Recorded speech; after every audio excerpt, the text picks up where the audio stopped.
कि जो जिंदगी हम लोग गुजरे उसके लिए हमारे पूर्वों ने त्याग किया, आंदोलन किया, लड़े हैं, कुर्बानियां, और उसी के बाद जो है हम लोग कुछ हासिल कर।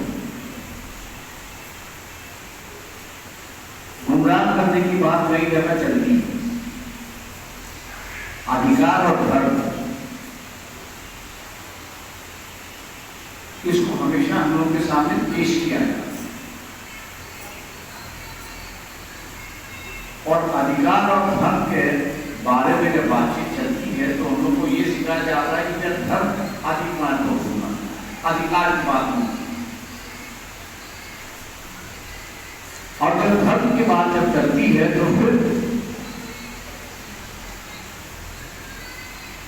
आप किस संत से मुलाकात करते हो, किस संत से मानते हो, किस संत के विचारधारा करते हो, उससे दूसरे संतों के साथ यहाँ पे तुलनात्मक हो जाते हैं। अब उससे जो है जो हावी आप पर होना चाह रहे हैं, ऐसी बातें मान के शुरुआत हो जाती है और हम उसमें फंस जाते हैं।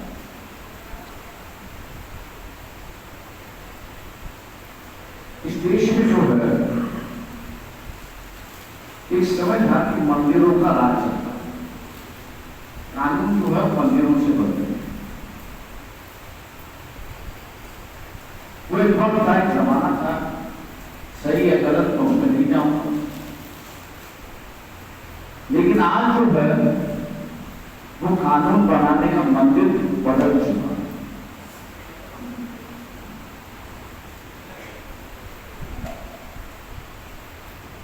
वो कानून बनाने का मंदिर जो है बदल चुका है, वो हो चुका है पार्लियामेंट और स्टेट असेंबली। वहां जो कानून बनता है उसको हम लोग लागू करना। हम लोग यहाँ बैठे हुए सत्संग करके बैठे हुए, यहाँ आपके विचारों की बात, शांति की बात, एक व्यवस्था की बात क्या करना सकते, लेकिन अपने अधिकार की बात यहाँ पर नहीं पूछ सकते। जिसकी चर्चा भगवान जी ने शुरुआत की वो आपके अधिकार की चर्चा है।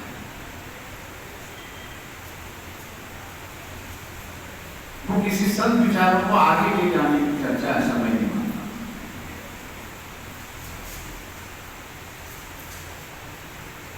आज हम लोग, मेरे पूर्ववक्ता ने कहा कि बाबा साहब ने कहा कि हम लोग शिक्षित बनने चाहिए, पढ़े लिखे होने चाहिए। हम लोग पढ़े लिखे और शिक्षित क्यों बने? उसकी वजह यह है कि बाबा साहब ने व्यवस्था बनाई कि शिक्षा की जो हमारी जिम्मेदारी है वो सरकार को, शिक्षा की जिम्मेदारी जो वो सरकार है। इसलिए हमारे माता पिता जो थे उनको सरकार शिक्षा की कोई जिम्मेदारी नहीं थी। लेकिन आज जो नया मंदिर बना हुआ है, वो नया मंदिर कानून बनाने जा रहा है, शिक्षा अब सरकार की जिम्मेदारी है। शिक्षा एक पारिवारिक जिम्मेदारी है। बुनियादी बदलाव। अब शिक्षा जब सरकारी जिम्मेदारी नहीं होगी और पारिवारिक जिम्मेदारी होगी, तो इसका मतलब ये है कि ये जितने भी पब्लिक स्कूल है, गवर्नमेंट एडेड स्कूल है, ये सब बंद हो जाएंगे और प्राइवेट स्कूलें यहाँ पे शुरू होंगी। कई जगह प्राइवेट स्कूलें चलती है, कई जगह प्राइवेट स्कूलें चलती है। केजी का बच्चा हो या किंडरगार्टन का बच्चा हो, उसकी फीस हम लोग देंगे तो 5,000 10,000 की, 5,000 10,000 से शुरुआत होती है, ₹1,00,000 तक चली जाती है। अगर प्राइवेट स्कूलें बंद हुई और प्राइमरी एजुकेशन है, सेकेंडरी एजुकेशन है, कॉलेज का एजुकेशन है, इंजीनियरिंग का है, मेडिकल का है और ब्रांचेस का है, इसमें अगर प्राइवेटाइजेशन हो गया तो आज एक डॉक्टर को एडमिशन लेना है 12th के बाद, नीट क्लियर करने के बाद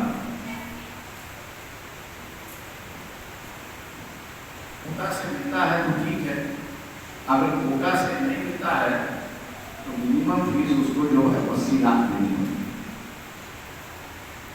अभी तक government quota system, government quota system शुरुआत है, इसलिए कुछ लोग डॉक्टर हो रहे, इंजीनियर्स हो रहे, सब कुछ हो रहे, कल आगे बंद हो गया। तो मैं ये कहूंगा, आप अपने से पूछ लीजिए कि आपका बच्चा अगर डॉक्टर होना चाहिए या इंजीनियर होना अगर रिक्वाइज करता है तो क्या उसकी इच्छा पूर्ति कर सकते हो, इच्छा की पूर्ति कर सकते हो? क्यों नहीं कर सकते? क्योंकि उतना धन साधन, उतना हम लोग के पास धन साधन नहीं है, इसलिए पूरा नहीं कर सकते।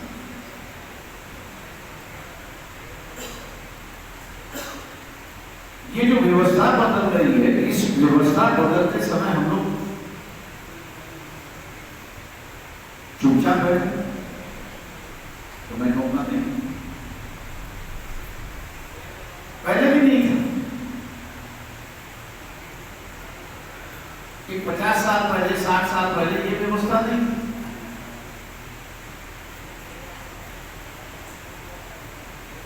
सौ साल पहले ये व्यवस्था नहीं थी, लेकिन लड़ झगड़ कुर्बानी देने से ये व्यवस्था निर्माण की। आप इस व्यवस्था की हिफाजत करना ये हमारी जिम्मेदारी है।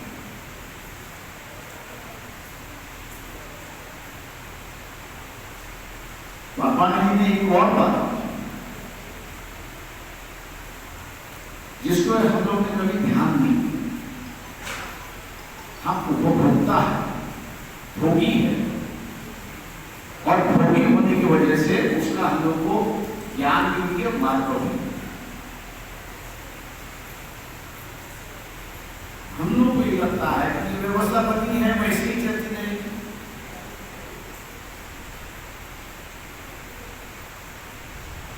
जिस बात को इन्होंने कहा कि सरकार की जितनी भी संपत्ति है उस संपत्ति को सरकार को बेचना है, सरकार ने वो संपत्ति अपने पास ही रखनी है। इस मांग के पीछे उनकी एक बड़ी भावना, और भावना ये है कि ये सरकारी संपत्ति होने की वजह से आरक्षण लागू होना, और आरक्षण लागू होने की वजह से जो शेड्यूल कास्ट है, शेड्यूल ट्राइब है, उसको सुविधा मिलती, नौकरियों की सुविधा मिलती।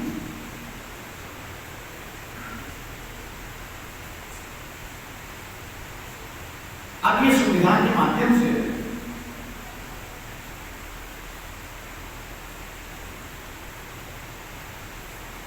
जो लग गए एम्प्लॉय हो गए सरकार में या न्यू सरकार में, 30 साल में लग गए तो 20-25 साल उनको वैसे ही तनख्वाह मिलती। आर्थिक दृष्टिकोण से उस जीवन अपने मकान बनाए, बच्चों को पढ़ा रहे, अच्छे स्कूलों में भेजे, सराहना करता हूं मैं। लेकिन मान लो ये आरक्षण अगर खत्म हुआ, या सरकार ने अपनी जितनी संपत्ति है उसका बेचना अगर शुरू बेच रहे हैं, उसको ऐसे ही बेचते हुए अगर खत्म हुआ तो आरक्षण देने के बाद भी हमको सुविधा, सरकारी सुविधा नहीं मिल सकती, एम्प्लॉयमेंट नहीं मिल सकती।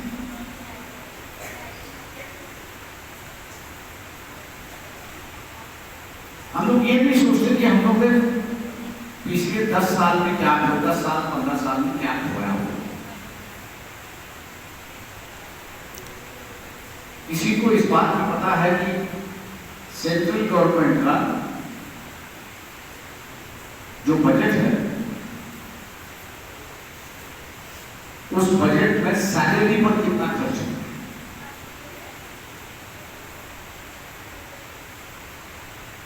1,10,000 करोड़ जो है वो सैलरी पे खर्च होता है, और उसमें से जो शुल्क है 10 साल पहले 1,10,000 करोड़ में से 25,000 करोड़ जो है वो SC/ST को मिलता है। क्यों मिलता है? क्योंकि आरक्षण एम्प्लॉयमेंट, मतलब एक तरीके से सरकार की जो तिजोरी है उस तिजोरी पर वो 25,000 करोड़ को मालिक है। हम लोग ने उस पर ध्यान नहीं, सरकार अपनी संपत्ति बेचती है, कॉन्ट्रैक्ट सिस्टम लाते हैं। आज हम लोग यहाँ 25,000 करोड़ नहीं आ रहा है, आज करीब हमारे यहाँ 17,000 करोड़ से हुआ। घाटा कितना हुआ? घाटा कितना हुआ?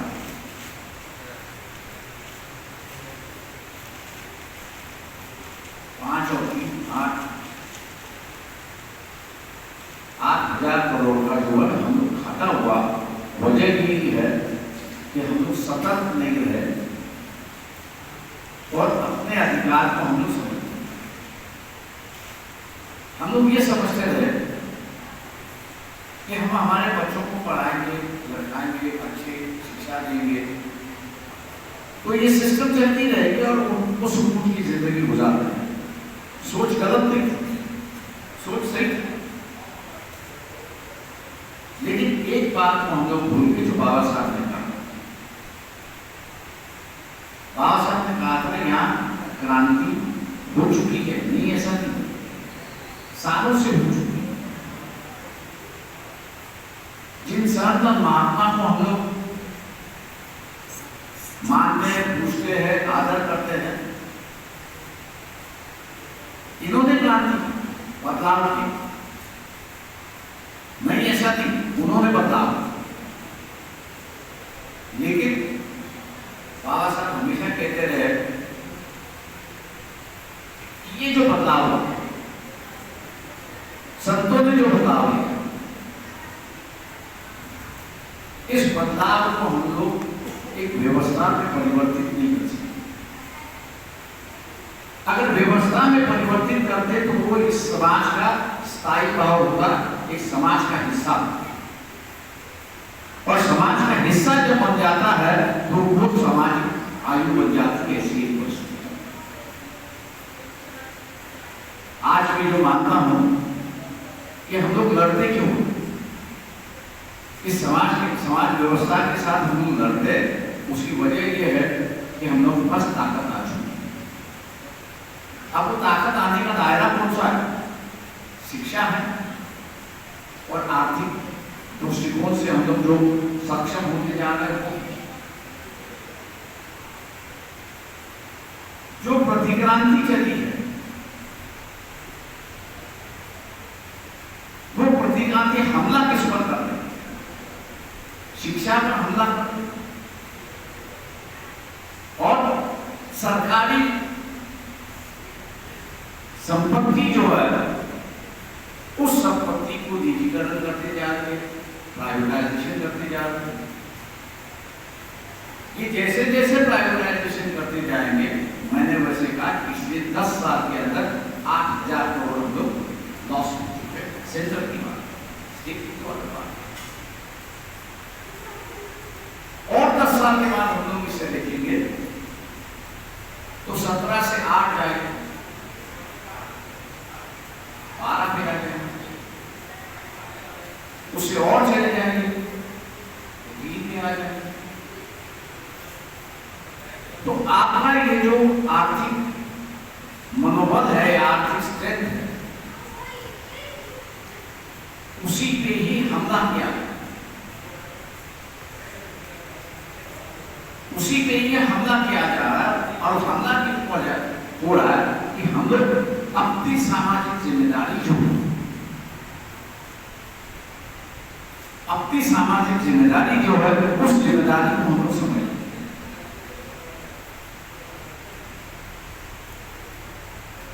सामाजिक जिम्मेदारी जब लोग कहते हैं तो उसको राजनीति से जोड़ते हैं, उससे राजनीति से नहीं जोड़ता।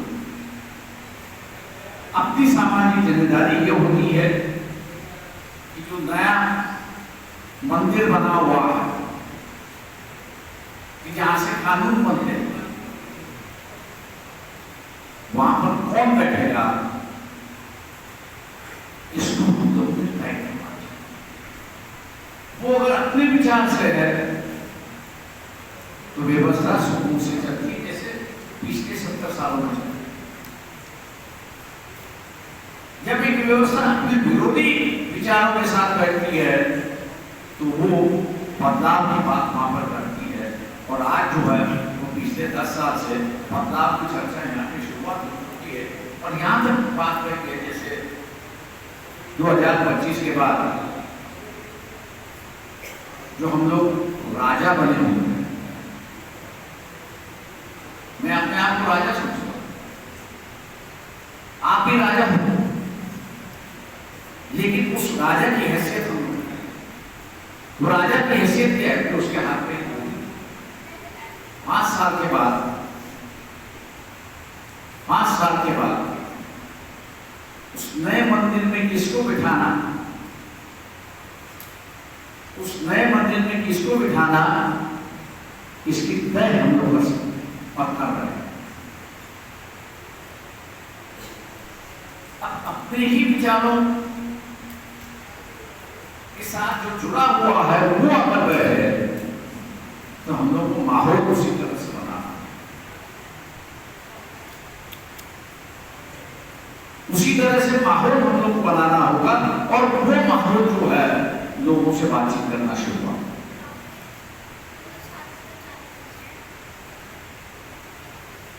बाबा साहब पूरी देश गति को उनके सबसे बड़े 2 आंदोलन, एक आंदोलन था पानी का महाड़, एक ये हमारा अधिकार है, हम इसको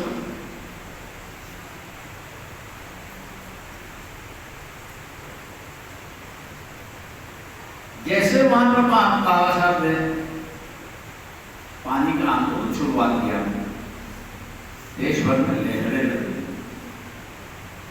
जगह एक ही थी, जगह एक ही थी, लेकिन उसकी लहरें जो है वो देश भर में फैल गई और लोगों ने कहा ये हमारा मुद्दा है, ये हमारी समस्या है और हम इसके लिए लड़ेंगे। और देश भर में आंदोलन नया तरीके से शुरू हुआ। पानी की अधिकार हमारा है, सरकार की जरूरत में हम लोग जाएंगे और वहां पर पानी देंगे, ये एक लहर बन गई। उसी तरह नासिक का जो कालरा मंदिर का जो सवाल था, दर्शन करने में अधिकार है और दुनिया के सामने उन्होंने देखा कि आप लोगों ने अगर देखा होगा तो 1930 से 1935 में लंदन में राउंड टेबल कॉन्फ्रेंस चली। दुनिया के सामने उन्होंने देखा कि एक वर्ड ऐसा है, एक वर्ड ऐसा है कि जिसको मंदिरों में दर्शन दी। एक ही आंदोलन से बाबा साहब ने अपनी समस्या जो है वो दुनिया के सामने की और वहीं से एक बदलाव की राजनीति शुरुआत हुई और एक बदलाव पर संविधान के माध्यम से बाबा साहब ने उसको एक स्टेबल कर दिया। जब तक संविधान रहेगा तब तक मैं कहूंगा अपने अधिकार बरकरार है। और इसलिए चर्चा जो चली है संविधान बदलने की चर्चा चली। वही वाघमारे जी का पहला पोस्टर में जो स्लोगन है कि संविधान के सम्मान। अगर हम लोग आप बदलेंगे नहीं तो मान लीजिए अगली जनरेशन जो है उसको कैद करने के जिम्मेदार हम लोग भी होंगे और दूसरा कोई नहीं।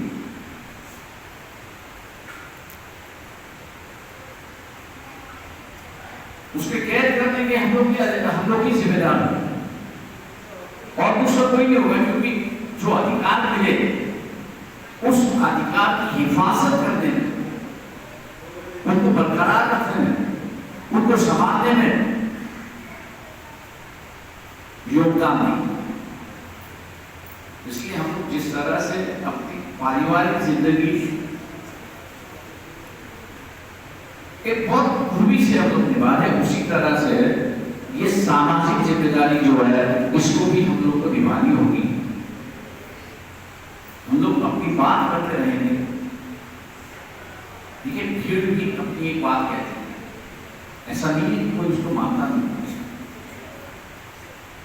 हर व्यक्ति का ये होता है कि मैं सत्ता में गया तो मैं बदलूंगा, मैं मंत्री बन जाऊंगा तो मैं बदलूंगा। कोई बदलता नहीं है। मैं 20 साल उस पार्लियामेंट से रह चुका, अकेला व्यक्ति कोई पूछ सकता, लेकिन जब भीड़ बात करती है, लोगों की ताकत जब बात करती है, तो वहां जो बैठे हुए हैं उनको आपकी बात का ख्याल रखना होता है। उसकी वजह यह है कि आप राजा हो।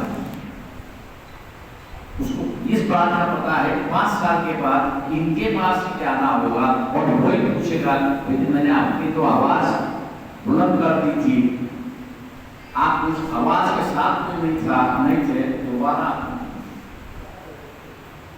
हिफाजत का रास्ता भी बाबा साहब ने हम लोगों को बताया।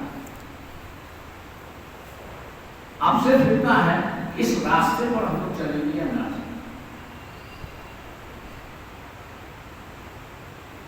हम लोग किसी दल में है, उसमें मुझे कोई एतराज नहीं, लेकिन जिस भी दल में हो वहां पर अपनी बात कहने की ताकत हम लोग में रखनी, और उस बात को जो है हम लोग ने दोहराना। मैं उम्मीद करता हूं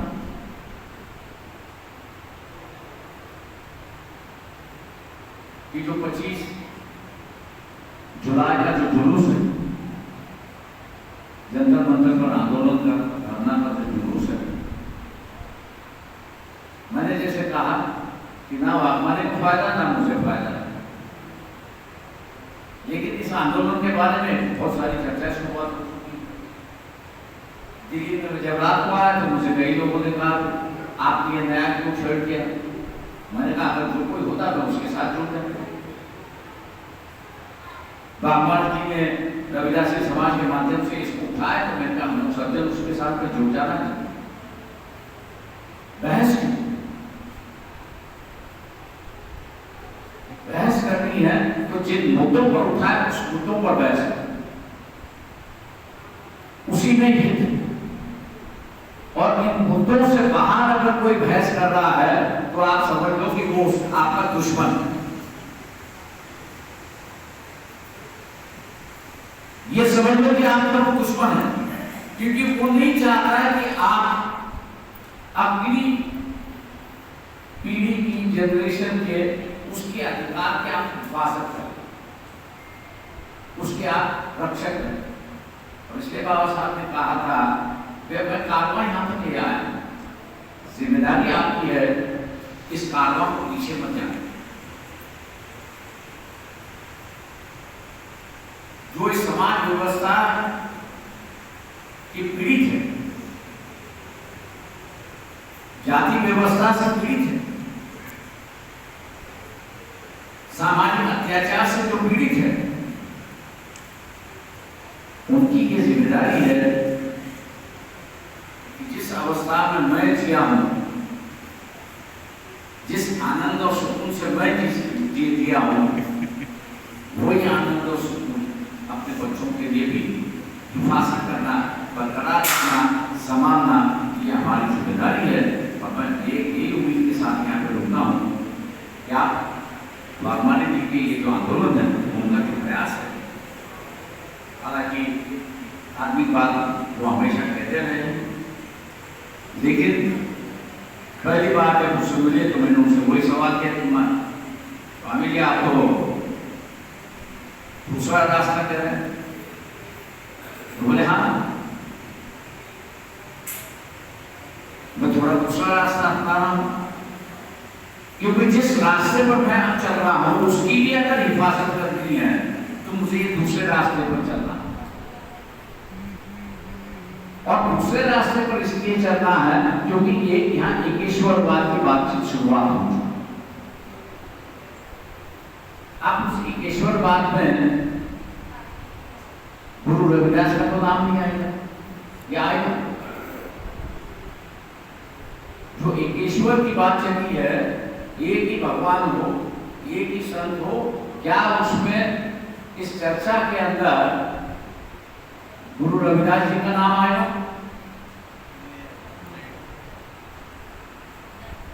नहीं आएगा ना। यह हकीकत है, चाहे वो कितने भी महान विद्वान हो,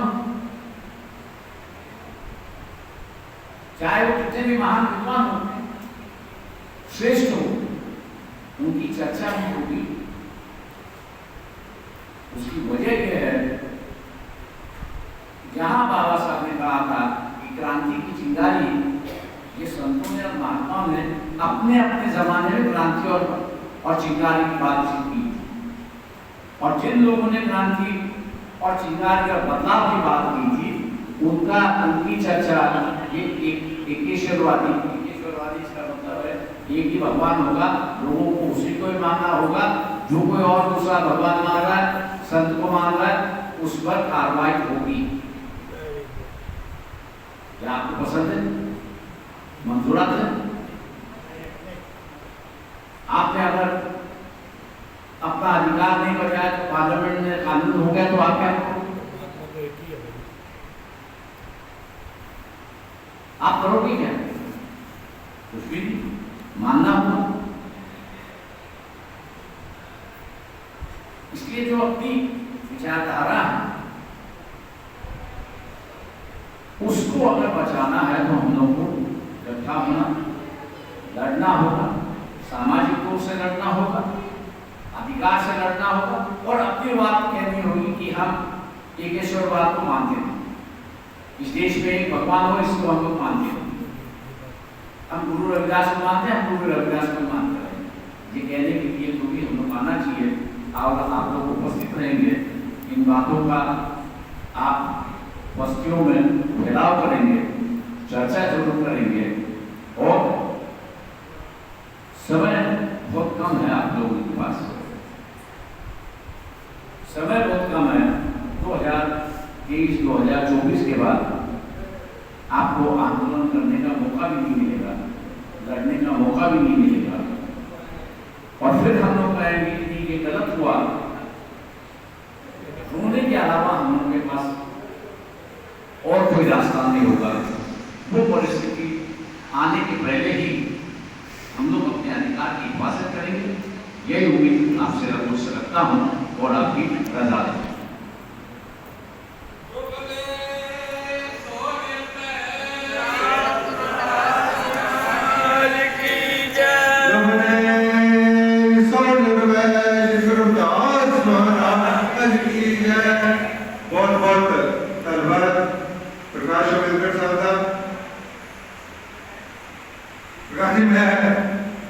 पता नहीं राइटर के नाम पर मैं क्या कहना चाहूँगा कि जिस तरह